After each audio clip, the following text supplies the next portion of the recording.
Hariom Bamaji, Hariom Savitri ji, Hariom Pallavi ji, Hariom, Hariom ji, Hariom Srinivas ji, Hariom, Hariom Madhvi ji, Hariom Arvind ji, Hariom Deepthi ji, Hariom, Hariom Rakesh ji, Srinivas ji, Hariom. So we just wait for a few more minutes for the participants to join and then we can begin. If anybody has any queries, any shloka which we want to relook at, you are most welcome. Hari Om ji. Hari Om Vidya ji. Hari Om. Hari Om ji. Namaste Sunita ji. Hari Om. We just started what is the 10th adhyaya of the Gita.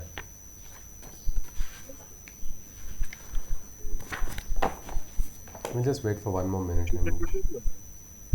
Anybody has any queries, most welcome. Or we can wait for the participants to join.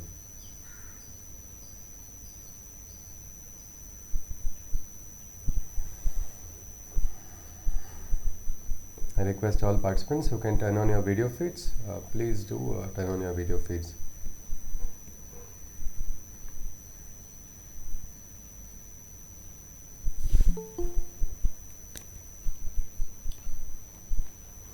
Hari Om Geeta ji. All right, I think we can now begin with the Hari Om. Hari Om. Hari Om. We can now begin with the invocation.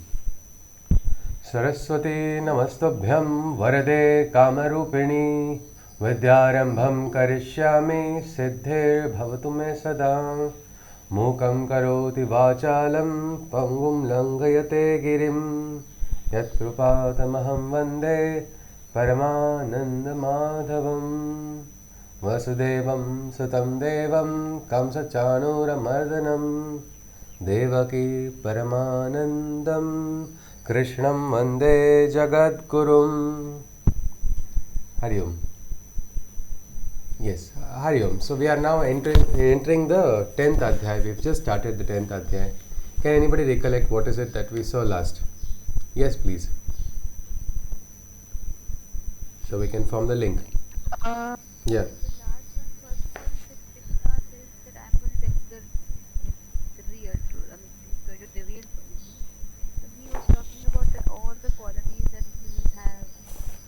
Whether it is joy, sorrow, Okay. death, knowledge, forgiveness, even non-violence, anything that the human is doing. Yeah. These various qualities, these are like those qualities have come from me only. And then he goes on to say that the sages or the saints, Manu, they were all part of me. Then henceforth the human clan started. Ji. And then listening to all these things, and he was like, who is the greatest bhakti yogi? With bhakti, that person can attain me, that can become part of me again. Okay. Have those divine powers. And The then divine Arjuna consciousness is possible. Okay. Ji. And then Arjuna was not questioning this time, but he was agreeing to, like he was telling to Krishna that He was probably seeking something more. seeking more, and he was like, I believe you, I trust in each and every word of yours. Okay. I mean, he was not questioning this thing. Yes. So that was one good change we saw in Arjuna. It's not that Krishna has suddenly, given him some other proof or something like that. Because many times people ask, I want logical proof. What is the logical proof? But here, somewhere, Arjuna's questioning has changed. He is not asking skeptical questions. He's got all the confidence. That is why Krishna even tells him something extra. He says, Madhyaji Mam Namaskuru. He says, Mam Namaskuru is one thing. He says, why Arjuna? Bow to me, not because I get satisfied when you bow to me. Bowing to me will help you let go of your ego and create a great, what we can say, vacuum for the divine consciousness to come in, because as long as ego is there is going to be no chance for the divine consciousness. And somewhere Arjuna is recognizing that the Krishna that he sees in front of him, he is divine. This was something which Arjuna is now becoming conscious of, and he suddenly agrees with what Krishna says. Normally, Arjuna would have been like, "What, Mam Namaskuru? I have already told Shishasteham Shadi Mam Tvam Prapannam. Why are you saying Mam Namaskuru? Or why are you divine? How can I believe you are divine? If you are divine, why are these Kauravas existing? Why is this Dharma Yuddha taking place? Why are so many people going to die? If you are divine, solve it yourself." That would have been the logical question. Because the first Adhyaya, Arjuna was only full of these types of questions. But now we see quietly he first, and probably the death is a very difficult aspect of life, but when it is accepted, it helps us move on. Until we accept it, it creates a lot of confusion and disturbance. Somewhere when this 8th Adhyaya, I feel, brought about the transformation where Prayana Kala, Arjuna is already entering into a field of death. That Prayana Kala concept only somewhere connected with him, because what we see Arjuna speaking is only one side of it. There are so many dimensions to Arjuna's experiences with Krishna, Arjuna's personal life experiences, so much he has accumulated, but they are all scattered dots. Now the dots are connecting, and suddenly he says, "Now I know. Now I know why Vyasa spoke about you. I know why Narada spoke about you. I know why Devala spoke about you. Oh, Lasita, all these rishis. Now I understand." It's not that they have come in front of him suddenly, but what do you think? Why did Arjuna not understand when Narada was telling that time, and now he is understanding what Narada told before? It's like something in retrospect. Why is he looking at it now? Or why is he understanding now, and why didn't he understand then? Because this is an old news. It's not something breaking news that Arjuna has received about Krishna's divinity. But he had heard it, but he didn't understand it then. Now he says he understands. What do you think could be the reason? Anybody?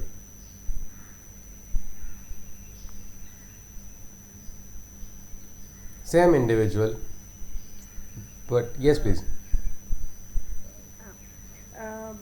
Before this knowledge, he understand only the physical world. Now he started to understand the internal world. Okay, Savitri is saying now he's probably understanding the internal world. Alright, but actually Krishna's truth is the same. Whatever about the Krishna who is in front of him, he had already heard Narada speak about it. He had heard all of them speak about the divinity of Krishna. That time it did not resonate so much. Now only it has resonated. Why is that? Anybody? That's one more point. Yes, he's probably getting a better insight now. There's a very simple aspect. Knowledge is coming directly from Krishna. No, but Krishna was saying, "I thought the sun, Vivaswan, Manu, all of that." He says, "No, I don't believe you, what you are telling me." So why Krishna now? Maybe he's got more clarity on Krishna. Yes, this is something called Sakshatkar. No? Sakshatkar is something which sometimes even the rising of the sun can teach us something. Every day we watch the sun rise and sunset. That doesn't make any difference to us in our consciousness. But when you are ready, it's like when the tree is ripe, the fruits have ripened, then you will get that taste. It's something like that. Arjuna's scattered dots which were there so far, all these experiences that he had, they were not adding. Something was not adding. And Krishna's words, we cannot directly say what were the words, because so many things Krishna has said. Arjuna has been patiently listening, but they were not connecting, and now they seem to have connected. And now he is saying, "Yes, I recognize it." Then he goes on to the extent saying that you are the pramana. Shabda pramana, they say in Tarka. It is like how we say evidence-based medicine. So we search for evidence. Evidence involves some previous types of clinical trials of researchers, and then we say this drug is effective. Something like that in our ancient shastras also. Different types of evidences, pratyaksha, anumana, all of that. There is one shabda, means word of the wise, word of the elder, word of the respected.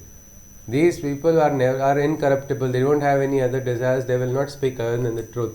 Some of these people were considered as pramana themselves, the gurus, the supreme ones. Like that, if mother says, "I am your mother," even if some other lady comes and tells me, "See, this is the DNA certificate to prove that I am your mother," that lady is not your mother. I say, "Go. For me, this is the mother because I have been raised by her. To me, she is the mother, and this is my pramana for me." So, like that, Krishna, he is putting him in that position, saying, "Krishna, whatever you say is the truth. You are the God, Adi Deva, Jagat Pate, Mata Dhata, Pitamaha." So many names, and Arjuna, for the first time, he is doing a stuti of Krishna. But then always, Bhakta also sometimes. Yes, please. Ji. Here the example of realization for Valmiki only, because when Narada Ha. told him Yes, that yes. time he was not, he was shunning away, and then when he actually realized that what he was telling, he felt it, and then Yes, yes. Otherwise, he was doing the same thing every day, and it is not like could have. I mean, somewhere he would have had those thoughts inside. But at that point, that time, he was ready to receive it. His mind was also clear, and that time he got it, and then it brought about a change. I remember I was running rounds in the ground. Suddenly, one day while running, I saw the sun.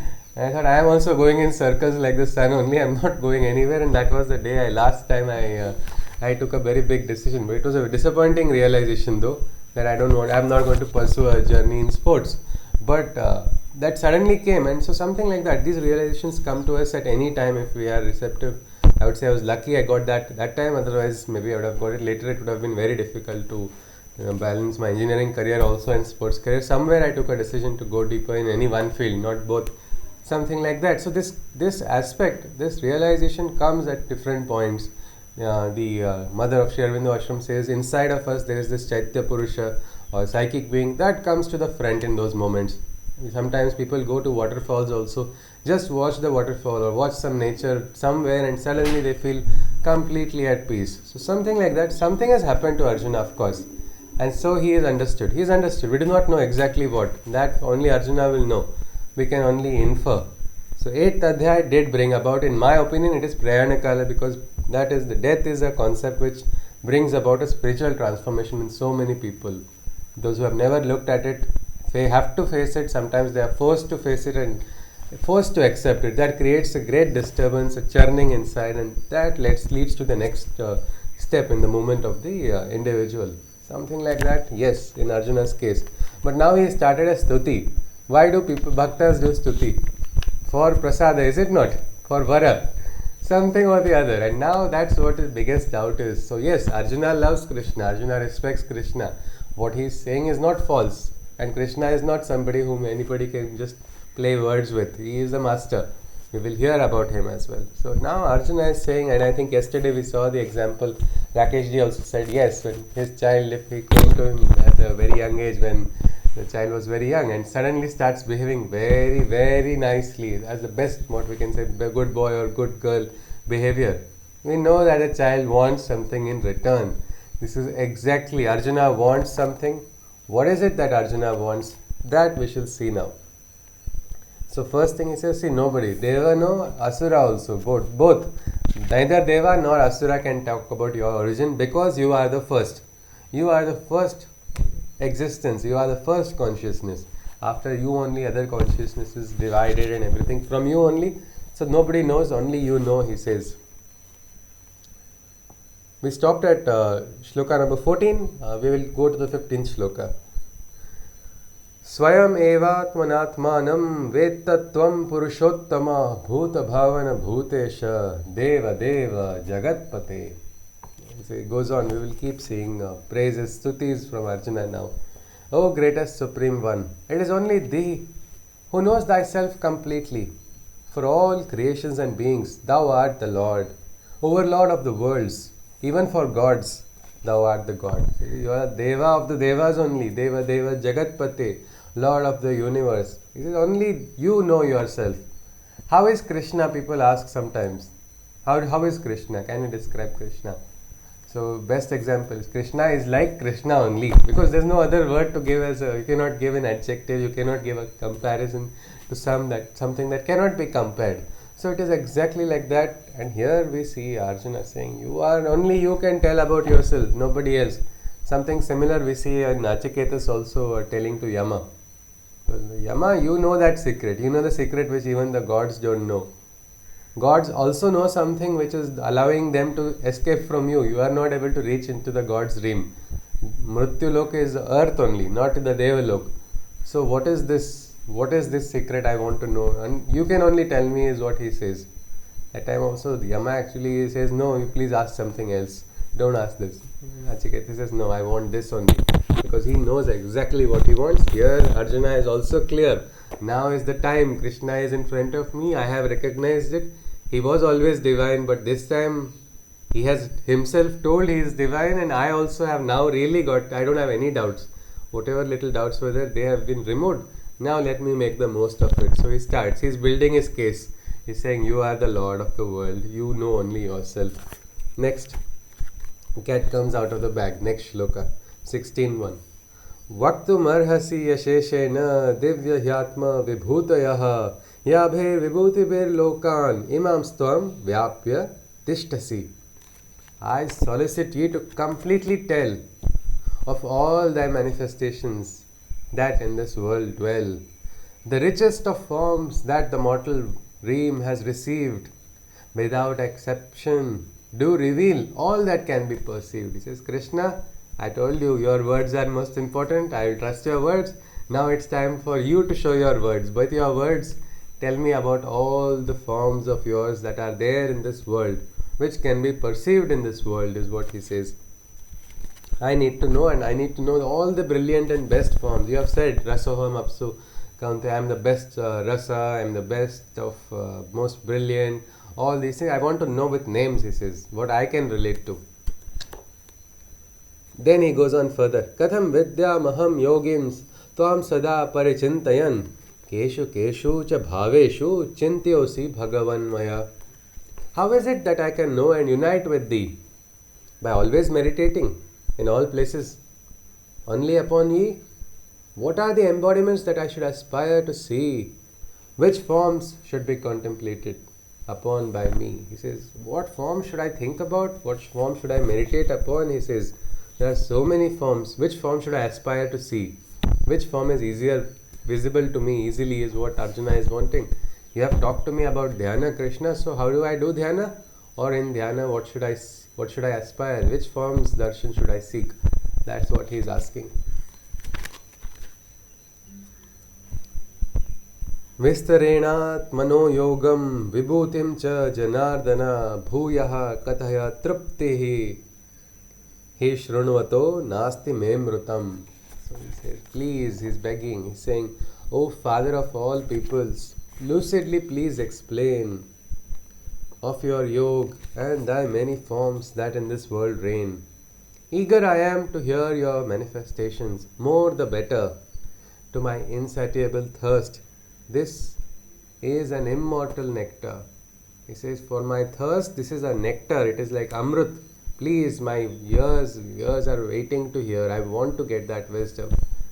I think this is Arjuna the Bhakta in full form right now. Pure bhakti is visible. This is Darshan do dhan shamnath mori akhiyan pyasi re. It's said like that. My eyes are thirsty. So this bhava is something only a bhakta can understand. That it's like even so many saints, they've gone into the states of bhakti, and it's like Ramakrishna Paramahans was considered a little mad, because he was saying, mother is not seeing, mother is not coming to me, I'm not able to see my mother, and so he was crying. And others who did not know what was the great stature of Ramakrishna Paramahans, they were like, what is wrong with this person? But no, for him this moment had come. Now I must see, this feeling had come. And Arjuna is asking, Krishna, your words are enough for me, Krishna. Just please tell me how I can see, where I can see. I want to know of your presence in this world. How can I see that? How can I experience that? What are the forms? So the bhakti is very beautiful and evident. What do you think Krishna is going to do?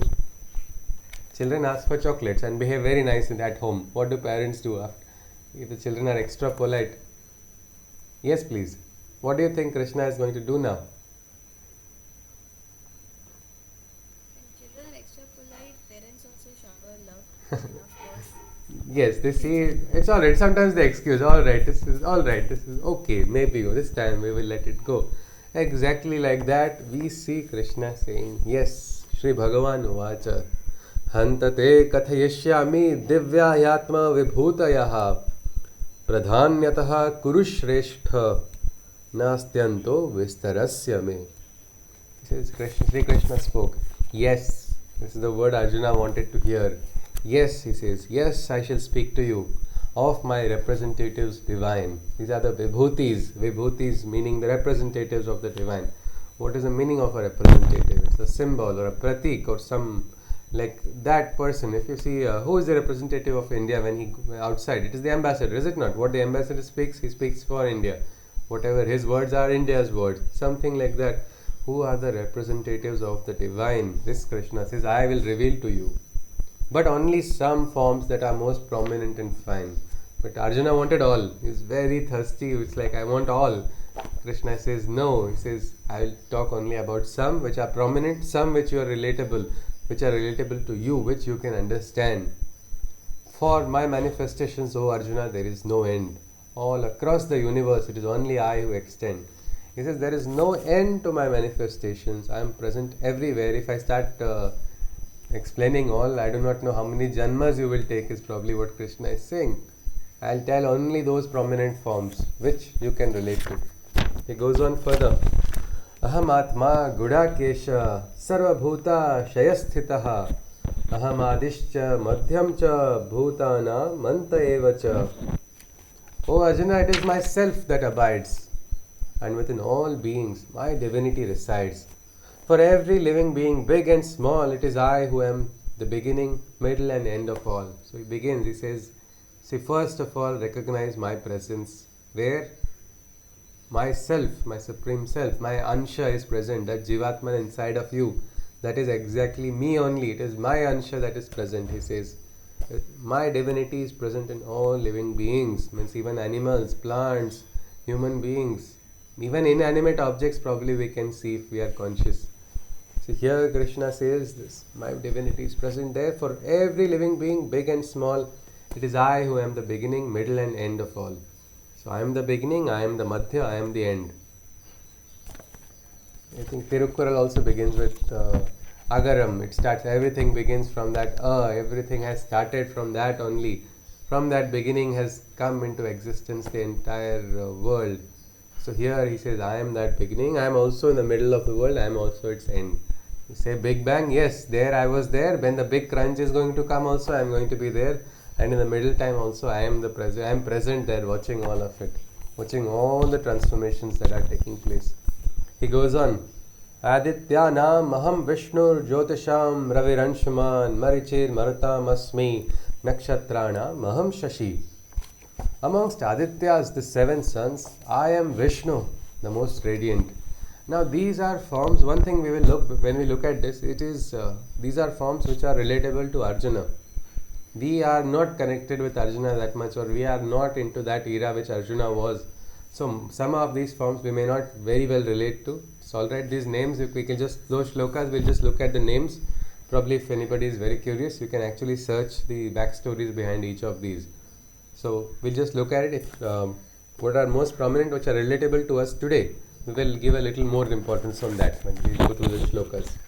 So among Adityas, the 7 suns, I am Vishnu, the most radiant. Among the splendorous lights, I am the brilliant sun. Among Maruts, the storm deities, I am Marichi, the mightiest one. I am the moon among the constellations, most prominent. So he says, look at this. Among the Adityas, I am Vishnu, I am the strong Vishnu.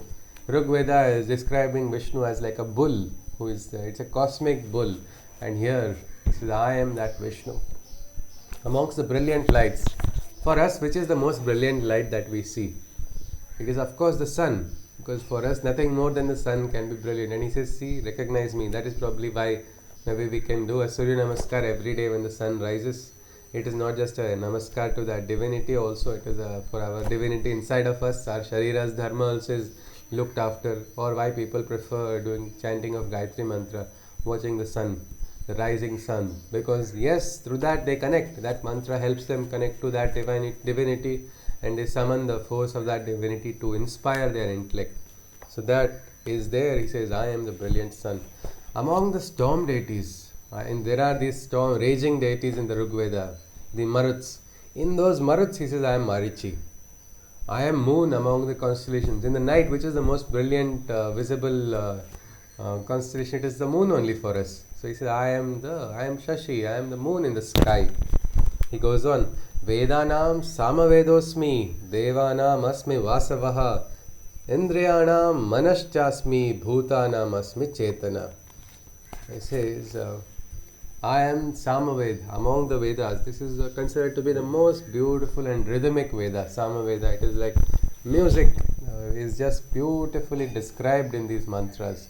So he says, yes, if you want to look in the Vedas, you will find in the rhythm of the Samaved, you will find my presence, he says. I am Indra, a leader amongst the gods, the Devas. Among the gods, he says, I am the lord of the Devas. Who is Indra? Indra is like the post. Of course, we've heard a lot of stories of Indra being like this, Indra being like that. These are Puranic tales. But Indra is like the post, like we have a chief minister or a prime minister, like that. Who is the presiding figure of the Devas? It is considered Indra. And he says, I am that Indra. He goes on, among the senses, I am mind. So among the Indriyas, who is the Indra of the Indriyas? It is the mind, because mind can control. Mind can help you control your senses. Mind can help you go in the right direction. Mind can throw away that enemy inside us, which many times creates doubts and makes us feel negative about ourselves. Only with the mind. So mind has that. So he says, recognize me to be mind. If you are looking in the world of the Indras, in the Indriyas or the senses, I am that mind which can help control all the senses. And then he goes on, in all living beings, it is my consciousness that you find. I am that Chetana, that Chitta inside of every being. That consciousness is there, and sometimes the biggest transformation that can come is just awakening of consciousness. The moment consciousness changes, the entire atmosphere changes, people change, everything. Sometimes we try from outside to bring about changes through regulation, but from inside that change doesn't take place. Until that doesn't take place, there is no transformation. So that is very important in all individual beings. And I remember my teacher always talking about such an important aspect, that how you keep things around you is also important. When flowers are arranged to the divine, he says if you make it consciously, the flower arrangement itself becomes a yantra. And I have seen so many people, the moment they come inside, the first thing they notice is what a beautiful arrangement. It is like, and when we see somebody notices that, we understand that this person is a different type of person. The conversation is going to go very smoothly, because this person is also conscious. Or in our factory also, there's a rule, no fighting inside of the factory. You want to fight, go outside the factory and fight, because here we are making medicines, it's not allowed. So this reflects. When the inspector came, he said, I am feeling like I've come inside of a temple. That was a very surprising from an inspector of factories. He says, no, I've never felt peaceful, because there is an aspect of consciousness which is everywhere. We need to do that, we need to cultivate it. And Krishna says, yes, inside all beings, I am that Chitta. So why not? If you can awaken that divine consciousness inside of you, if you can awaken it inside of somebody else also, then what's going to happen? Even if that person does not want to be good to you, that consciousness will make that person do what is right and go ahead, because you are doing something which is selfless, which has nothing to do with anybody else. So he says there, in all living beings, it is my consciousness. He goes on, Rudranam Shankaraschasmi Vittesho Yaksha Rakshasam Vasunam Pavakaschasmi Meruhu Shikarinamaham. This gives a lot of heartburn to those who are either staunch Shaivites or staunch Vaishnavites, because what Krishna is saying, amongst the Rudras, I am Shankara. So Krishna and Shankara are same. This is very disturbing for people who don't want to look at that. But ultimately, it is one only. These are all. We have the great Sanatan Dharma. These are all different forms that are perceived. It's like I see this color, another person will see another color. That does not mean this color does not exist, or this color is better. It's something like that. So here he says, among the Rudras, I am Shankara. This we have seen, and it is very beautiful in our Sanatan Dharma. Sri Rama Avatar also does namaskar to Shankara only. He does a namaskar, pranams to Shankara. Other place we have Hara, like half what we can say Hari and half Shankara also in different vigrahas are there in some selected temples across India. You see oneness, that oneness. Ganesha with a flute is also visible to so many people. This aspect is there in those who can see. As Krishna says, Ya Pashyati, Sah Pashyati. But he says, yes, I am Shankara among the 11 Rudras. I am Kubera also, he says, prosperity and wealth's overlord. So Kubera is something like that. He always has wealth. No matter what happens, the wealth does not go. Some of the extremely wealthy people who have risen, for them it's like wealth only keeps growing. Probably Kubera's blessings are there on that individual, because this is what I am Kubera, he says. Amongst demons and nature spirits benevolent, I am the god of fire. Amongst Vasus, Meru, the peaks magnificent. So he says, among these nature spirits there, he says, I am Agni. Agni is only Vaishvanara. the universal fire. You can recognize me there. And I am Meru, the highest peak that is in existence. That peak is me only, what he says. He goes on. पुरोधसां च मुख्यं मां विद्धि Partha बृहस्पतिं सेनानीनामहं स्कन्दः सरसामस्मि सागरः. He says, "Oh Arjuna, know and understand me to be amongst the reservoirs of water, among water bodies." He says, "I am the sea. Sea is the most brilliant, powerful water body." And he says, "You see, if you want to look in waters, you see, I am the brilliant sea." Swami Vivekananda talked about just looking at the sea, and that is a form of meditation, watching the waves. And it's quite a humbling experience if anybody is by a city where there is a sea, or any vast water body for that instance. Just watching those ripples, or in the sea you can actually see the waves. You see that vastness of the waves, how they are moving. Just quietly watch for a couple of minutes. It is a very humbling experience. We suddenly feel, what is it, how significant are we in comparison to such a vast water body. Look at the sky, look at the sea. Where are they meeting? How are they meeting? What are these waves? They're coming and going. Are these the same as human beings coming and going? These are all what we can say a type of meditation. It is talked about just looking at the sea. And here he says, among water bodies, recognize me. You can see me if you see. Now these are all Krishna's directions, indications. We have to follow the indications to get the experience. Just by saying Krishna said this, I saw in the sea, I saw one plastic bag floating. Is that Krishna? We do not know. Go find that plastic bag, you might find something in that plastic bag also. We do not know. But the eye that perceives can see, and Krishna is giving where? Where can you see? He says here. Then he says, I am Brihaspati, the chief amongst the demigods.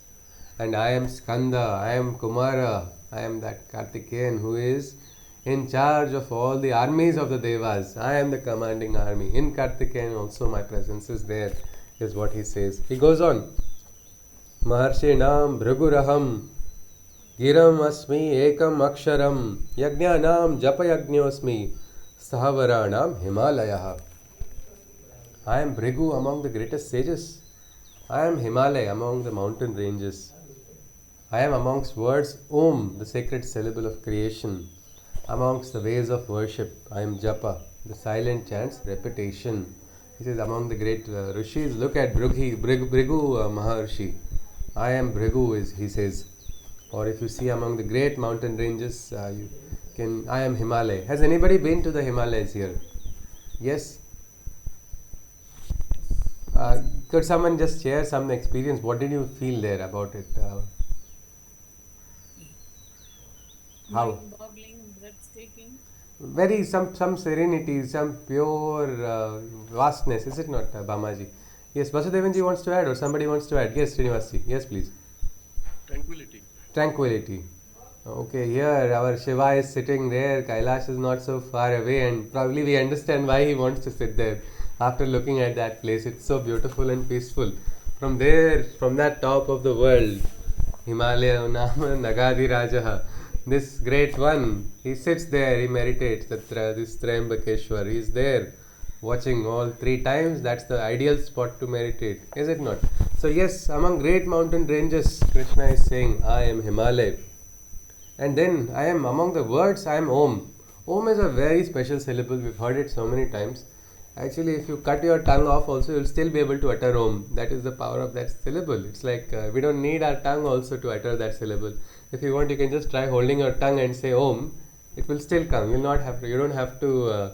It does not need the tongue also. It's some kind of primary mantra. From this, it's like primary colors give right to so many colors. Something like that. From this primary sound, I am an Om. And probably when people do meditation on Om, it helps them, and when they repeat it also, their voice also changes. The more they repeat it also, it becomes more and more smooth when it is consciously repeated. So this, he says, I am Om among these mantras. And among ways of worship, he says, I am Japa. What is Japa? Yes, please.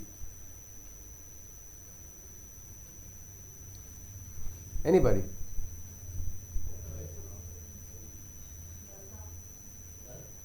Repeating a mantra. Basically, it's the repeating a mantra. It is like repeating a mantra. And how is it to be done?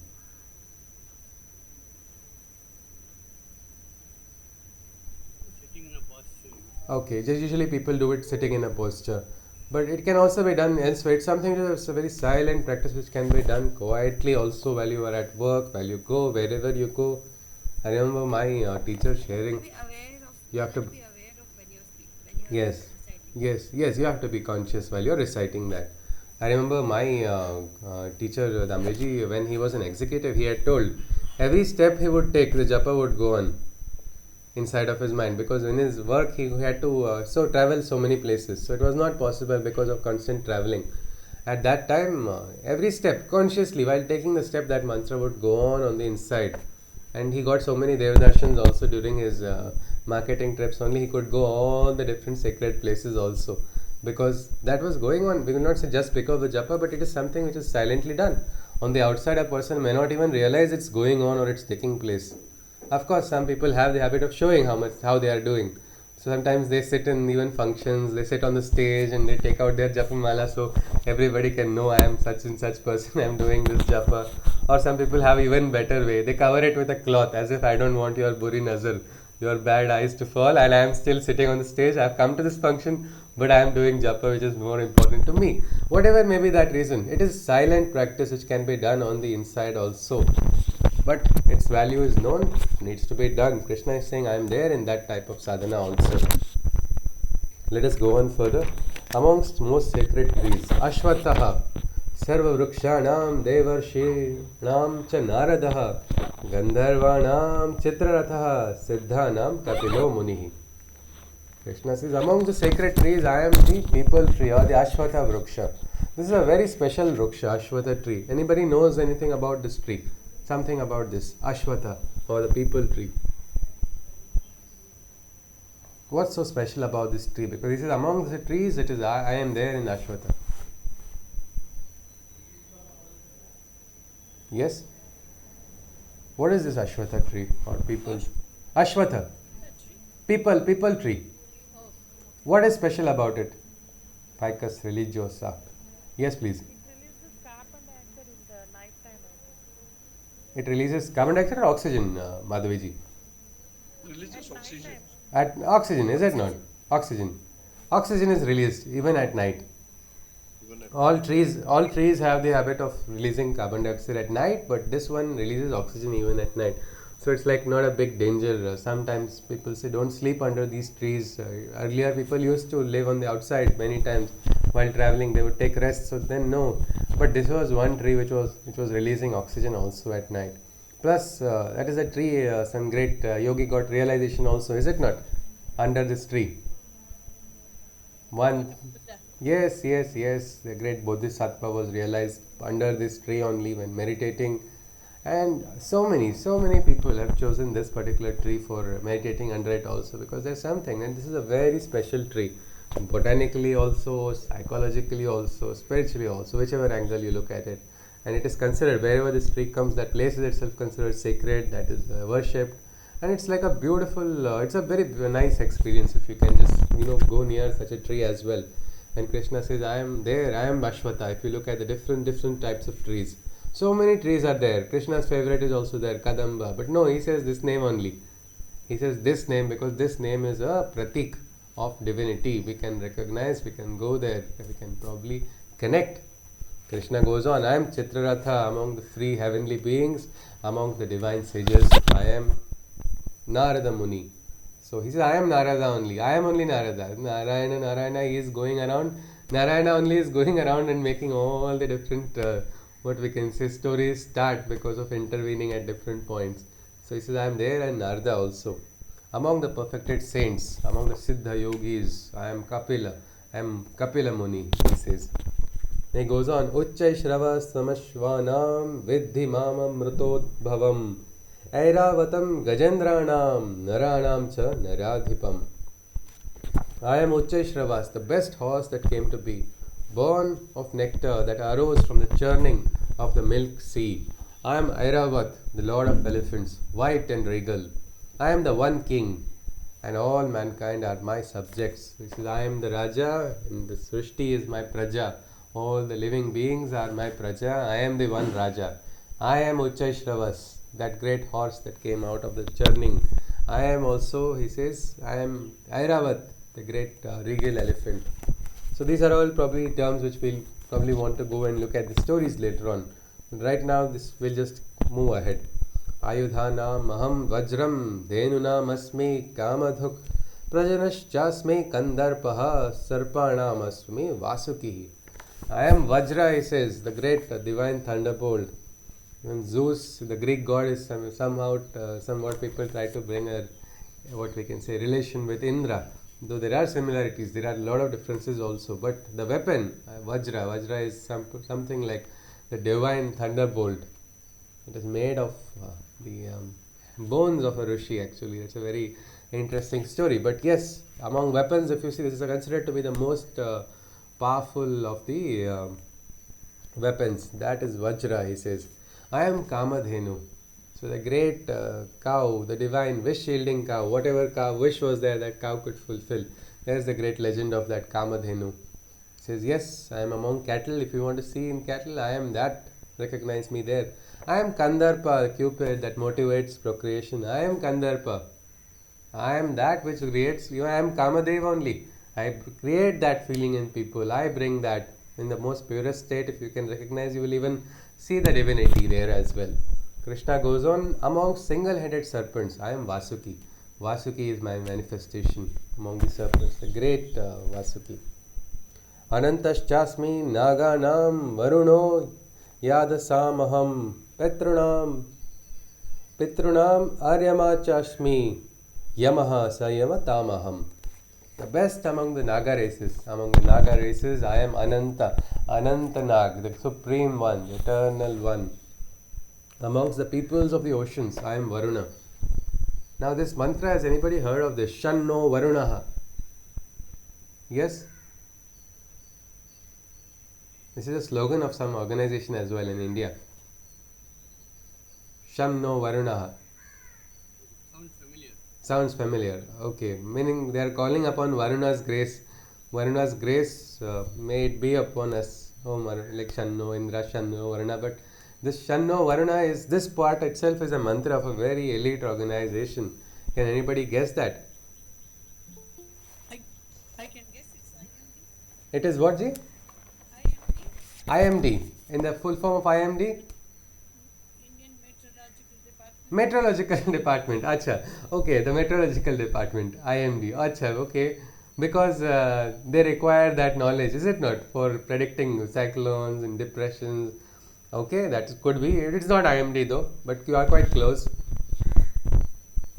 Next. Is it the Navy? Is it Absolutely. the Navy? Yes.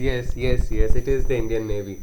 It is the Indian Navy because no matter how beautiful and technologically advanced their warships are, INS Vikramaditya, INS, so many beautifully developed one, they still depend upon Varuna, and Varuna is considered to be the lord of the seas. The Vedic mantra describes Varuna knowing all the journeys. He knows all the routes. He knows all the routes across the heavens. He knows all the routes across the earth. He knows all the routes across the seas. And they say his spies, in that there's a beautiful Varuna Sukta, where he says, your spies are seated and you are the Lord who is present among the people. And your spies are present everywhere. They give all the information to you, and you are that Lord who holds perfectly. And how many times has India been benefited by the Navy? So many times we are protected. Very important routes are there, not only from these pirates but also for national security as well. Just not for trade. And so many times, I think there was one, the Great War was averted by beautiful movement of our Navy only. Otherwise, we were all alone and it would have been a very difficult time. There was a time in history. So yes, Varuna is recognized as the Lord of the seas. So yes, this is the mantra of the Navy as well. And here Krishna says, amongst the people of the oceans, I am Varuna. I am Aryaman, the father of the deified ancestors. Among the Pitars, I am Aryaman, he says. And I am also death god. I am Yama. Now this was what helped a lot of people enjoy. They enjoyed Kathopanishad after they saw Krishna, because now Yama is not scary at all. What Yama with what buffalo is going to scare us now? Yama comes with his buffalo and his big chain which is going to trap people. Actually, we went to the point like, come on, Yama, please tell us something new which is not there in the Gita. Kathopanishad, you are revealing secrets which are already revealed by Krishna to us. When is something new going to come? One person, one doctor, Dr. Vaishali, she shared actually, she said that it will look like the climax will come sometime or the other, but the Upanishad got over. We saw already in the Gita, whatever is there, it is something, nothing new. But of course, if you look at it in a different perspective, you will find what secrets are there in the Kathopanishad as well. But the fact that Krishna is Yama or Yama is Krishna really was resonating with everybody. They also saw the love with which Yama was talking to Nachiketas. Yama was speaking with the same love that Krishna was offering to Arjuna, and the behavior, the joy, the aspect of fear. No? People fear death. That fear disappeared completely. This is exactly what we see here. Yama, he says, yes, I am also. And Yama is like that. He upholds justice. We don't understand his logic. Good people go early sometimes, and Aurangzeb lives for so many years. Shivaji's life is very short. What is the logic behind it? No, but Yama has that plan. He knows he has to follow that principle. Whatever, maybe he may feel bad about it. This is a great soul. This body may have served the divine for a longer time if this person was around. Greater transformation would have been possible, but no. The time has come, so even if the best person also I'll take, because I follow that rule. That is a brilliant justice he upholds everyone. That's why they say death is a leveler, because that comes to all human beings. Krishna goes on, Prahladaschasmi daityanam kalaha kalayatamaham mruganam cha mrugendroham vainateyascha pakshinam. I am Prahlad, among the titans of might. Among measurements, I am Kal. Kalosmi, I am that Kal. I am time which will never stop. Time keeps on ticking all the time. It's like that. I am time that never stops, day or night. Amongst forest beasts, I am the Lion King. I am the Lion King of kings. And I am Garud, the King Eagle among the birds of wings. So among the birds, recognize me as Garud. Among the beasts of the forest, recognize me in the roar of the majestic lion. I am that lion, he says. Pavanaha pavatamasmi ramaha shastra bhrutamaham jhashana makaraschasmi srotasamasmi janavi. I am wind, he says, purifying and swift moving amongst master warriors. I am Rama, the valiant and daring. I am alligator, I am Makar among the aquatic creatures. And I am Ganga, I am the Ganges among the pristine rivers. So again, Ganga is also a beautiful river where you can just, the sparsha of Ganga is said to be purifying. It just removes and absolves all our sins. Another aspect, but does that mean anybody who has done all sin can go and, I have now cleaned my hands in Ganga, so it's over? No, it's not that. It's the spiritual aspect. I have a friend who went to visit this Ganga for a particular, generally the Shraddha Kriyas are done after that person's visit that place. So two people went at the same time frame. One person comes back complaining, I don't like all of this, I don't like this place, I see all commercial aspect, look, everybody is like this. That person went to also the Buddha's place as well. There also, no, I did not feel anything. The other person, same time, that person has tears in the eyes and says, I was led by one person, I don't know how somebody came. And the other person was saying, I was led by cheats. And now this person says, I was led by one person, he called me separately, he said he called me elsewhere. I went and in front of me a great Rudrabhishek was done. And there that person used, in that Jalabhishek, Ganga Jal only was being used. And I was just watching and there was tears out of my eyes. How did I get this opportunity? And that person didn't ask me anything also, he just did his namaskar, and that person said, you can now go ahead, I wanted to call you. Now same person, same place, but absolutely opposite experience. Now can we say it is the purity of the river which is important here, or it is the means here it was pure or it was impure, or it was this person who was receptive, he was able to see. Here he saw the symbol and he connected through the symbol. Symbols are also our link, it's like our portkey to some other dimension. So this is where he was able to see. So this among rivers also, if we get the chance, or even the sparsha of the river, just somebody else gets that jal, just touch one drop of water to your eyes, that feeling which comes after it is touched, it is really what we can say heavenly. Krishna goes on, Sarganam आदिरन्तश्च मध्यं चैवाहम् अर्जुन अध्यात्म विद्या विद्यानां वादः प्रवदतामहम्. Here he says, I am the beginning, middle and end of all creation. O Arjuna, I am the logic of those involved in debate and discussion. I am the knowledge of the spiritual sciences that is higher than all philosophies, arts and sciences. So here first he says, I am the beginning, I am the middle, I am the end. I am that logic, I am that tarka of those who are involved in debate and discussion. Sometimes the most brilliant debates are won by the logic which is used, and that logic is considered divine. And it is like suddenly sometimes these debates turn everything. One person stands in that debate, changes everything.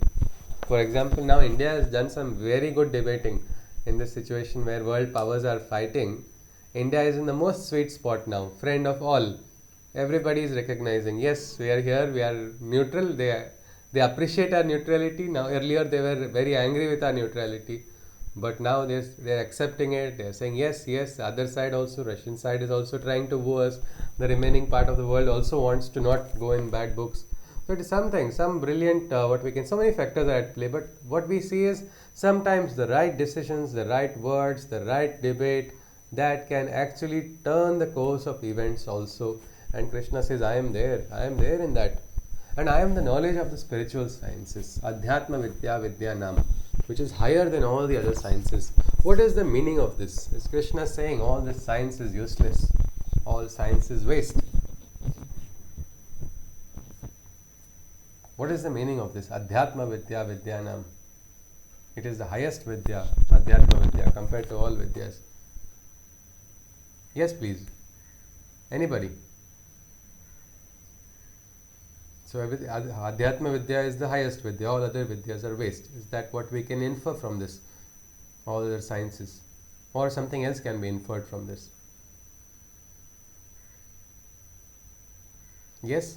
It's not waste. It's the only thing is like let's say there are two students, right? So one is focusing and very aware, aware of what he is or she is studying, and the other is not. Achha, so this Adhyatma Vidya probably gives, that is a more conscious seeking, is it? Because and like we all say that karma yoga when we say it. So when we are, we are doing our karma, but we are not expecting, or we are just seeking divine in that also. Okay. So when we talk about vidya also, so it is we are doing it with full consciousness, with full spiritual aspect. So every vidya is like spiritual only. Okay, Ma Saraswati's Upasana only, no? Seeking Vidya is considered an Upasana of Ma Saraswati. Alright, Srinivasji wants to add. Yes, please. Adhyatma word, we can break it into Adhyay and Atma. Okay. So it's a something which is pertaining to Atma. Or the spirit. And Spirit.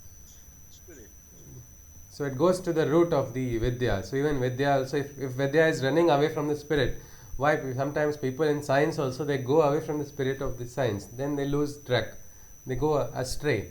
But when they are connected with it, and it is something which when I growing up in engineering college, I remember there were fights between electronics department and mechanical department. We were all like, mechanical is more, they would call royal mech, or electronic were even greater is what, there were always fights. And so much that there were physical blows exchanged also between members of each department, because we had to, show our dominance, who is the better department, or more like they wanted to show who is the bigger gunda or dada in the college.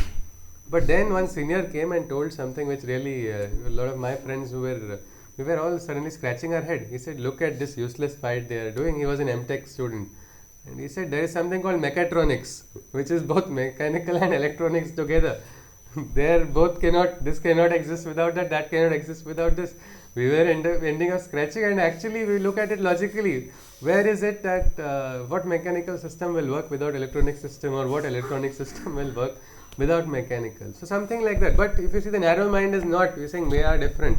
My science is taking me here. Art is taking in another direction. Another Vidya is taking another direction.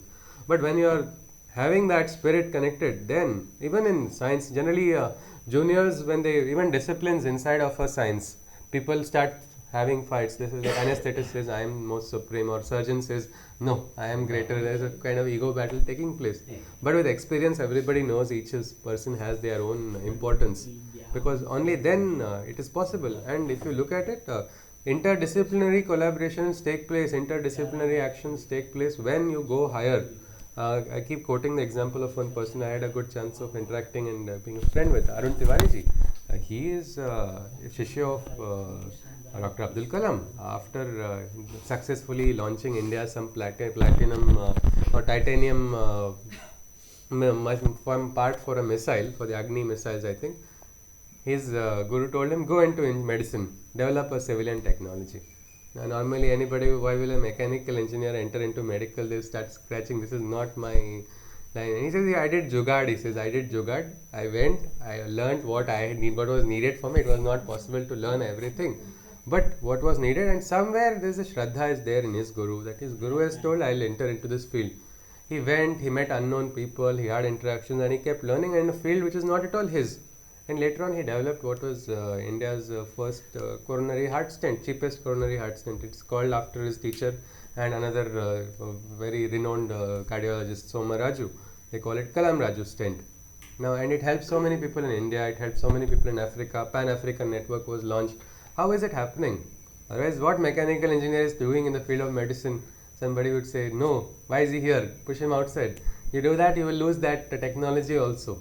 So this aspect, Adhyatma Vidya, allows us to go and integrate things. We can see the higher perspective. So this aspect comes to us when our consciousness is open. Otherwise it's not possible. This is what Krishna is saying. I am that knowledge. I am this knowledge of spiritual sciences. That is why it is higher. Does not mean others are lower. These are already high. You go high, and ultimately, but recognize that yes, this is not everything. Recognize that there is something higher than this also, and when you are recognizing that, that's the chance where you will receive the great inspiration also to do brilliant works. So this is what Krishna is saying. Let us go on. Aksharanam makarosmi dvandvaha samasikasya cha ahamevakshayah kalo dhataham vishwato mukha. Amongst letters, the all encompassing letter I am found. Amongst words, I am the dual compound. I am the imperishable time that ceases not to persist. The master of all existences, in all their faces I exist. Krishna goes on, Mrityuhu sarva haraschaham udbhavascha bhavishyatam kirtihi shrirvakcha narinam smrutir medha dhrutishama. So here, this feminine nature, he says here, for all the living, I am death. I am that death which is going to come for all those who are alive. And for the beings to come, for those who are going to be born also, I am that birth, he says. Glory, speech, intellect, memory, the qualities divine, and forgiveness are all my best virtues, feminine. So Kirti, Shrirvak, Narinam, Smrutir Medha, Smruti, Medha, Dhruti, Shama, all these are feminine only in Sanskrit. And Krishna says, these are all my feminine qualities, these are my divine qualities. Meaning glory is there, speech is there, intellect is there, memory is there. All these are my qualities. He goes on, Bruhat Sama Tatha Samnam Gayatri Chandasamaham Masanam Margashirshoham Trunam Rutunam Kusumakaram. So Masanam Margashirshoham Rutunam Kusumakara. I am Bruhat Sama, he says, among the great Sama Veda. In Sama Vedas there are so many mantras. In that you recognize me as the Bruhat Sama, he says. And for the being, then he says, and I am Gayatri amongst the established metrical rhymes. This Gayatri mantra, has anybody heard of it? Yes, he says, I am that. So which is the Gayatri mantra, or is there one Gayatri mantra only, or what is it? Om Bhurbhutsvaha. Okay. That is the Gayatri, generally recognized. That is the generalized. Every deity has got a Gayatri. Okay, so every deity has got a Gayatri mantra. Then why is this mantra then separate, or what is it? It has got popularized, is it not? More.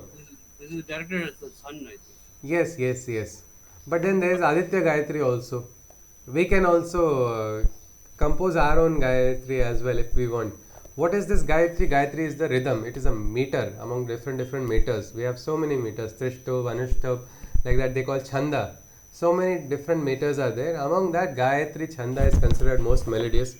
Like I think there is a Shiva Gayatri also. There like that. There is so many. Any Om Tat Purushaya Vidmahe Mahadevaya Dhimahi Tanno Rudra Prachodayat, or Parshuram Gayatri. We can compose. We can even make a Krishna Gayatri also if we want. This midar, this rhythm, this is something special in this Gayatri Chanda.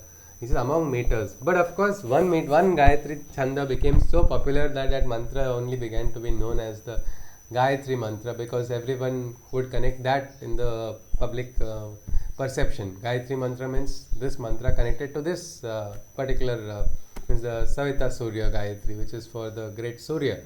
That Gayatri was more popularized. But the rhythm, this rhythm, Krishna is saying, like in Samaveda, I am the Bruhat Sama mantra. Among the various rhythms, metrical rhythms, I am that Gayatri, he says. And among the months, I am Mrigashirsha, the first month.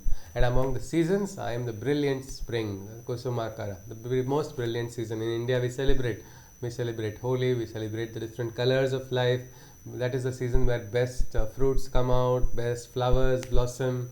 All these aspects are there. So that is probably why is there in spring as well. Let us go on. We are coming to the final portion of the Adhyay. Dyutam chalayatam asmi tejas tejasvinamaham jayosmi vyavasayosmi Sattvam Sattvatamaham. Sattvam Sattvatamaham. What is it he's saying? He says, I am the cunning in the gambler's deception. So even in those who are doing the dyuta or the chala, then the cunning that they use. Now who can tell this better than Shakuni only? Because he was the biggest gambler, and then he saw who is his Bap was only sitting in front of him there is a story in the Mahabharata where Krishna and Shakuni engage in it. That time Shakuni feels he is winning, and Krishna allows him to win to keep him engaged in that while he does what he wants to do at the same time. And then when he realizes, he just gets up and he leaves the place because he has understood he's got defeated by the master. He thought that was his fault. So the divine cannot be stopped anywhere, any place. He is the best. So here also Krishna says, I am the cunning in the gambler's deception. That is why divine persons must have all the gunas, all the qualities. What the divine wishes, the divine must be able to access that quality in the individual to help a divine work go ahead. He goes on, and in the good natured, I am purity's inception. So exact opposite also. He says, in the most good natured one, I am that purity's inception. He says, the sattva inside of a sattvic person, that is he. He says, I am the glory of the glorious, the victory of the victors. So the one who wins, I am that jaya or the victory of that person. Or I am also the kirti that comes to the victor. I am that glory that comes to that person. And I am the enterprise. I am the enterprise in the entrepreneurs. So the enterprising spirit inside of a person. It's a very difficult thing. Sometimes even now those systems are trying to support entrepreneurship in India. If you look at it, it's a very difficult thing. You have to work under so many forces. But that spirit, they say not everybody enters into that. Those who have that force only can enter into it. Something like that. Krishna says, I am there. I am that force which challenges a person to move ahead, which takes that spirit. He goes on, Vrishninam Vasudevosmi Pandavanam Dhananjaya Muninam Apyaham Vyasaha Kavinam Mushana Kavihi. He says, I am Krishna among the Vrishnis. Varshneya, the descendant of the Vrishnis, among them he says, I am Krishna. And among Pandavas you will find me in Arjuna, is what he tells him. I am Arjuna among the Pandavas. I am Vyasa among the great sages. And I am among the poetic sages, I am the Ushanas. I am that Kavi Ushanas. He goes on. Dando Damayatam Asmi Nitirasmi Jigishatam Maunam Chaivasmi Guhyanam Jnanam Jnanavatamaham.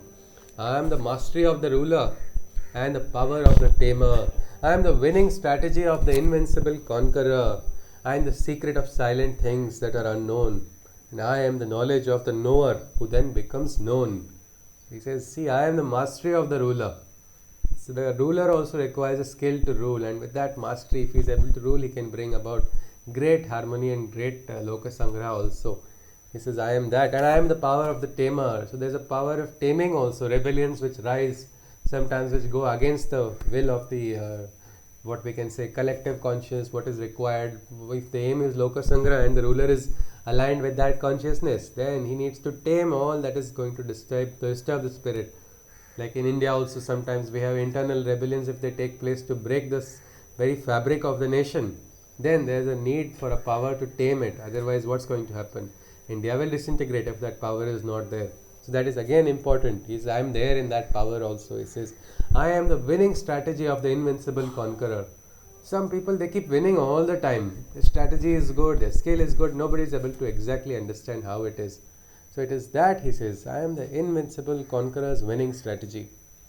I am the knowledge of the knower, who then becomes known. And he is there in the silent things also. If you think this is the spies, they understand that very well.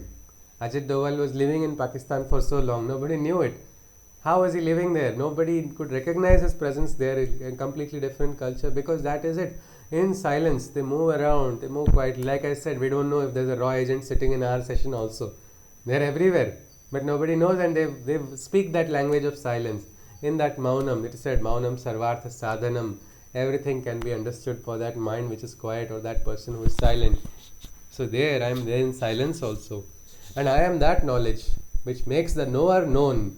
Somebody who becomes special because of the divine's blessing or because of divine's presence. Let us go on further. We are just close to completion. I think 3 more shlokas so we can complete and enter into the next adhyaya. That would be on Monday. Yat chapi sarva bhutanam bijam tadaham arjuna na tadasti vina yat yan maya bhutam characharam. Oh Arjuna, whatever be the existence and life form, I am the seed. Again he repeats, I am the seed from which they have sprouted from. Nothing motile or immotile, animate or inanimate can be, as their existence is impossible without me. He says living, non-living, anything. Nothing can exist, because without me that existence is not possible. He goes on, Nantosti mama divyanam vibhutinam parantama eshat tuddeshataha prokto vibhutir vistaro maya. My manifestations, he says, are transcendental and innumerable. O Arjuna, my divine representations are immeasurable. For what I have spoken to you is nothing but a brief summary, a glimpse of what truth's light is indicatory. He says, there are immeasurable, transcendental origins of mine, and so are my manifestations. So how are you going to understand all of it? I have just given you a glimpse, what is the tip of the iceberg, or what we can say, a small infinitesimal fraction of what is my existence. But he says it is just a glimpse of what truth's light is indicatory. There's a Hindi phrase, Isharo mein soch log samajh jate hai. Means they are smart people, they don't need the entire explanation, you just give the indication and they understand it. And Krishna is indicating to Arjuna, Arjuna, what are you going to do? Are you going to do a classification like Mendel? All different, or some taxonomy you are creating of the divine. This is this classification, this is God is like this, like that. He says, no. You cannot measure them, they are not countable, you are not going to be able to identify everything. Just I have given you what is important. Understand from that, get the glimpse, recognize from it, and move ahead. He goes on, Yad yad vibhuti mat sattvam Srimad dujitam eva va tat eva vagachatvam mama tejonsha sambhavam. All the creatures that are beautiful and splendorous, and all things that are brilliant, powerful and glorious, I am the source from which their energies come to be. Know them to be an infinitesimal fraction of me. All that is, it is like yatte kalyanatamam tatte pashyami. I see in all that is brilliant, all that is beautiful, in all that is glorious. There, he says, recognize my presence in everything that is brilliant, because it is from me that your brilliance has originated. I am the source of the energy. Know that to be an infinitesimal fraction. When we use this word infinitesimal in science, it's like 0.0000, several zeros and 1, as good as negligent. And that is what that negligent energy or quantum of energy of the divine is sufficient for powering our entire Srishti and all its manifestations, is what Krishna is saying. Then Krishna asks this question, Atava bahunaitena kim jnatena tavarjuna vishishtabhya idam kritsnam ekanshena sthito jagat. But oh Arjuna, what is the need for you to understand in detail all my divine forms that manifest in the mortal land. Take it from me that I am both here and everywhere, and the entire universe within a fraction of myself I bear. He says, just understand that I am here also, I am there also, I am everywhere, and the world is just a fraction of my existence. What is it? Why do you need, he says, to understand in detail? What do you think you can do by trying to get all this external detail? When you identify me, my presence, you will see me everywhere. And it will still not, what you see, your perception will still not be complete, because I am beyond that perception also. So with this Adhyay comes to an end. We'll just conclude with the Shanti mantra, and then we'll just have a small question after that. Hari Om. Sarve bhavantu sukhinah, sarve santu niramayah, sarve bhadrani pashyantu, ma kaschit dukkha bhag bhavet. Hari Om Tatsat Krishnam Vande Jagadgurum. Om Shanti Shanti. Hari Om. So yes, please. So this question that is coming now is that is Krishna logical when he says that? Why do you need to know all these finer, minute details? Just recognize I'm here, there, everywhere. Because Arjuna was the one who was saying, you tell me more. More is like nectar for me. The more words you tell me, the greater it will be. So Krishna suddenly ends that with one full stop here, saying, but you don't need to know all the details. I've given you enough what you can ponder on. You can ruminate over it, you can think over it, try to grasp something and go deeper from it. But just understand, I'm here also, I'm there also. So what do you think? Is Arjuna going to be satisfied? Because Krishna has put a full stop here. He says, enough. You don't need all the details. I have given you some. Now think about these. Now it's time for you to connect. You don't expect from me all the explanation. Because probably you will go old and die, and still I will not complete explaining, because those many manifestations are there. What do you think? Is Arjuna going to be satisfied? Yes? Because he is told already, Krishna, I don't need anything. Whatever words you tell, how much ever you tell, he is not saying, I want you to say only this much. But he says, the more you say, the greater. And so I have given a big vistara. I have given a great explanation for you. But this is enough now, he says. There's no One demo is usually better than. Vasudevanji says, okay, a demo is required, please. Okay, that is one interesting statement. Anybody else wishes to add? Yes. Are children happy with one chocolate when they ask for one chocolate? Arjuna would believe, because Arjuna is already like, I am going to believe you. Mm-hmm. So he just wanted to. It's just like when a teacher is explaining something, or teacher says this, then you say, okay, ma'am, can you explain a little more? Little bit more. So then they give a little bit more. Little then, bit fine. more. Well, so in your head, you're already convinced what your teacher is saying, but you just want a little more, just to like Revise absorb or revise, it, assimilate it. and Yes. assimilate it, and then Okay. it's okay, fine. One day teacher said, okay, this 5 lines, and then okay, fine, I'm done. So Yes. thank you, Okay. I believe you. Ji, okay, Deepti ji. And so Deepti, for example, your son, does he ask you for chocolates? Yeah, very rarely, but yes. Okay, very rarely. And when he asks and you give him only one chocolate, is he satisfied with that? And when you say this is enough for you, is he because satisfied? I've conditioned him. Oh, you have conditioned him that way. All right. Okay, is there? So but it's like he asked for a chocolate. He says one more, and I say okay, fine. It's fixed. It's a fixed day. So when he comes to me for a fixed day, you give him the second one also, is it? sometimes you give it. So sometimes you give it, because and the child is not. He asked for one only, but one is over immediately. And then when is this now? Feels what happened? It is gone. I need one more. That feeling comes in, and something like that. Arjuna told something that, yes, Krishna, I don't need anything from you. I just need your word. Your word is everything. But then how satisfied is a bhakta with a word only? That bhajan is only there, no? Darshan do ghanshyamanath mori akhiya pyasi re. Because words are sometimes enough, but no, not words. I want my eyes to also see. So Arjuna is now going to increase. He's already taken advantage of his. He has done so much stuti for Krishna and got these words out. Now he wants to take advantage of this beautiful love and association with Krishna, and he's going to just try and probably ask something more than just words also. That is exactly what the next adhyaya is going to be. He is going to ask for a darshana, the darshan which he wants, which he has been aspiring for, which everybody pines for. That he is going to ask. And let us see what darshan Krishna gives, what Arjuna is going to experience as well. He is going to ask it, and we don't need to keep it a secret. It is an open secret. Krishna cannot say no when it is asked so beautifully. So we'll just see how Arjuna asks it and then let us see how it goes. So next adhyay will be the Vishwarupa Darshana, that is the 11th adhyay. On Monday we will have a look at it. Anybody has any queries, you are most welcome. Ji. I Hariom. want to ask you a question. Alright, yes Milanji. When Oh, Savit, God- who is asking? Sorry, Milanji, is it? yeah, Okay, yeah. yes Ji. When God says I am in everything, why Hmm. do you think He required to say I am among animals? I am lion or sun Yeah. or Samved? Who is he saying to, Milanji? Who is he saying to? He is talking to Arjuna. Arjuna, because Arjuna is not able to see. Arjuna is asking, where am I? Where is God? So he has to answer. Otherwise, Krishna was Mauna only. Krishna was not going and saying, I am here, you worship me here, worship me there. It's Arjuna's question that has prompted him because Arjuna is not able to see. Krishna wants him to direct his insight also or his understanding and perception. Because how is, like people wonder, people say God is not in animals, so I eat animals.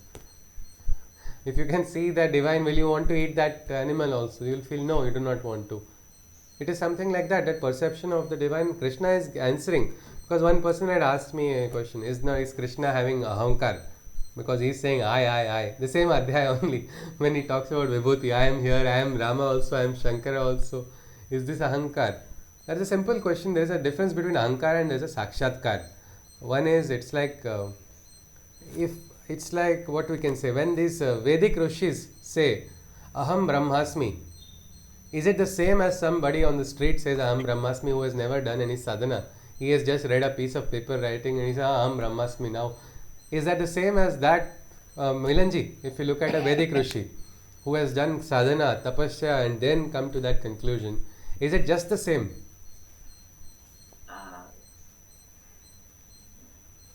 A person who says I am Brahmasmi means he has realized.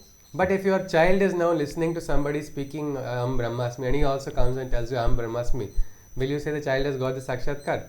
Because he's No. repeated the word. No. So what we can, but can we go and say that Rishi has Ahankar? Because he's saying Aham Brahmasmi.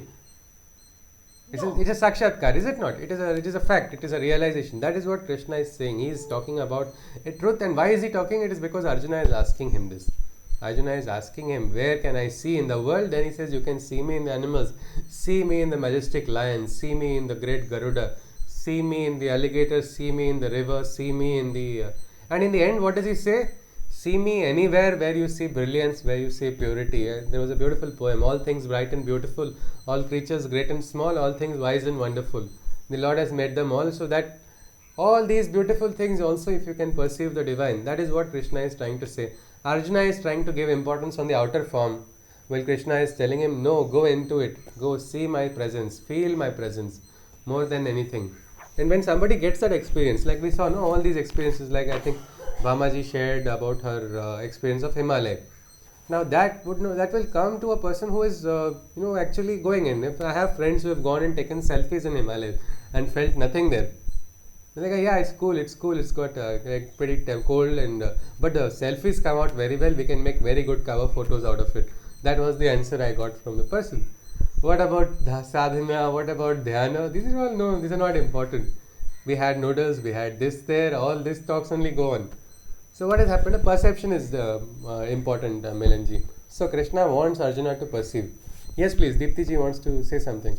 I just want to say something like I was in grade 11 and Okay. in our class, ours was the only class which had a little balcony. Okay. So it was winter time. I come from Dehradun. Okay. So lovely. So the Himalayan ranges were there. So I mean, it's like na ghar ki murgi dal barabar. Jab tak milta Okay. to dikhta. Yeah. So I was, our teacher was late for the class because of some meeting. So we just stood there at the balcony. Huh. It was winter time, chilly, Huh. and what I saw was, and I never realized that in those years, that I saw some cows were grazing. Hmm. There was a field. Mhm. Then there was a river. There were, river. Then there were jungle, and then there were mountains, Huh. full covered with the snow. Okay. So how we draw the picture scenery, Yeah. it was right in front of me. Okay. And I had never realized that in So those beautiful. years. Yes. Yes. and it was that moment was very serene. It was so serene that I still remember every particular detail of it, जी how जी I जी saw it, how I absorbed it. So then after that, that really changed. And then after that, when I started looking at the mountains, which are all around me all the time, so that perception of me in terms of life also changed a जी little. I जी mean, there was a little shift. At that age, I did not realize it, but there was a shift, and जी जी जी yes yes from that day onwards, to think that, very that differently. is what this, you know, he says chitta, I am among all the living beings, I am that chetana inside of all living beings. That change in consciousness happens, then everything changes. World remains the same, but our perception, it's like suddenly we've got a different set of glasses or a different type of insight. There's a story of one king who did not want his son to have anything to do with God. He was having allergy to spirituality only. So he had ensured all his teachers, all the teachers of his students, to tell them, don't teach him anything about spirituality. God word should not be there. If his words are there, either I will have you banished or I'll have you executed. Now these teachers were getting salary and they wanted to do their job and they wanted to be alive. So they said, yes, yes, we will not teach. We will. So they ensured that there is no God in the syllabus of the child, entire education. Suddenly one fine day, there's no work, no school for the child. He comes home and then the father sees him. He is turning and he's turning to the mountains and sees he's just closing his hands in namaskar gesture. He's frustrated. What is this? These teachers, I had given them special instruction, I have paid them extra, I have given them mornings to not teach about God, and here my son is praying. So he calls, summons the teachers and he says, what is this nonsense? You have taught all of this to my child. The teacher is very afraid. He says, please give me whatever punishment you want, but I am speaking the truth. I never even once, though my heart wanted to teach, I never once told him anything about God. I didn't imply also about God's existence. You please ask him, he must have learned from somebody else. You catch that culprit and cut that person's head. Spare me is what he says. So he goes after his son. He says, what is this? I am the king. I am the one who is providing everything to you and all the people in the city, in this kingdom. Why are you bowing to some unknown entity? The child says, who taught you this? He said, nobody taught me. Then why are you doing this? Can't you see me? Bow to me, he says. Mam namaskuru, as Krishna says, he was saying to himself. But the child replies, he says, Father, did you make these mountains? Did you make these skies? Did you make these trees? I am going to whoever created that, because in that beauty I recognize a beautiful artwork. I have learned about art and I can now see this is a practical art, and I am going to that creator. That was an eye-opening moment for the father also, because here he understood, yes, no matter how much wealth I have, I can't create this. I can't create this aspect of nature, and so there must be something. There was a transformation. But yes, it is about perception, and that's what Krishna is saying. I have given you an indication. Use these. How many vibhutis Krishna has given? Almost 72 of them. Anyone can be used as our sopana, or our ladder to rise in consciousness, whichever connects to us, whichever we feel better. You have a sea near your place, watch the sea. If sea is not there, look at the sky. Sky is there everywhere. There is a realization attributed to Gautam Buddha, who says that when you realize how perfect everything is, you will tilt your head and laugh at the sky. Now, what is there to laugh at the sky? But no. And he had seen only imperfection in the world. What was it, that perfection he saw? Probably the sky can also teach you that. Sky is also a guru for many people. So this aspect is there. Vibhutis are our keys, or our, what we can say, portals to connect with the divine, representatives of the divine. Identify, go, surrender and learn and move ahead is what probably Krishna is indicating. So yes, Milanji, I do not think he's just repeating I all the time. He's actually telling that to Arjuna, because Arjuna cannot directly understand. Krishna is giving him these examples which Arjuna can relate to. I know. जी mute के लेका जी. I think what is being said is that first of all, he says everyone, all human beings, and why just point out certain say the excellence in all, best of best. Why Is he not there in others also, in other places? is he not there in other places? But it is the example which we can connect to, because when Krishna says I, it is not the physical form of Krishna is referring to. Krishna is referring to that divine tattva. If we saw in our previous adhyay a shloka where Krishna says, my divinity is there everywhere, but this is Maya, this is Prakriti. This does not allow the divinity to come to the surface. So we'll have to see divinity beyond Maya only. Maya metam tarantite. And best way you can come out is at least see the divinity in the Srishti, in Maya also, if you can find out. divinity, you will be able to find your way out of the trap probably. So what is best, what is brightest? Because what is not, that is an aberration of the divine, that is the vikara. We will, when we study Prakriti in detail, we will see, Vasudevanji, that Prakriti contains both what is good and also what is vikara. That vikara is not the divine, vikara is that which has to be eliminated. That is probably the entire purpose of our human janma also, the direction towards evolution, towards removal of this vikara. He gives the best probably because in the best we can relate. Now if we see in the previous examples also, Krishna always gives that what is best as an example, because he says people follow the best, people try to become the best. People, like he gives the example of Janaka Raja, or he gives the example of himself, and he talks about Lokasangraha. Said low aim is a crime. Does not mean there are no other aims or anything why somebody should not aim, but when your aim is the highest, you become transformed. Tukaram said, I went to see God, I didn't know when I became God. It was his journey. It was his journey, and Krishna is asking you to go to that particular path. He's not saying I am not there everywhere. He says I am there everywhere, here, there, every single place. But recognize me. The Upanishads also talk about this. And the first, before Soham Asmi, is that first one. Yatte Kalyanatamam Tatte Pashyami. And then comes the Soham Asmi. The first realization is to realize the divinity in the brilliant things, to recognize it. When that is recognized, then comes the Soham Asmi realization. In the Isha Upanishad it is mentioned. So Krishna is probably taking Arjuna on a Vedantic journey also without Arjuna's knowing. He is like a very nice guide. He quickly giving surprises. Only afterwards we see that, and then later on realize, yes, this was what he showed. Yes, Vasudevanji. Hari Om. Hari Om. Hari Om. Hari Om. Hari Om. Hari Om. Hari Om. Hari Om. Hari Om. Hari Om. Hari Om. Hari Om. Hari Om. Hari Om. Hari Om. Hari Om. Hari Om. Om. Hari Om. Hari Om. Hari Om.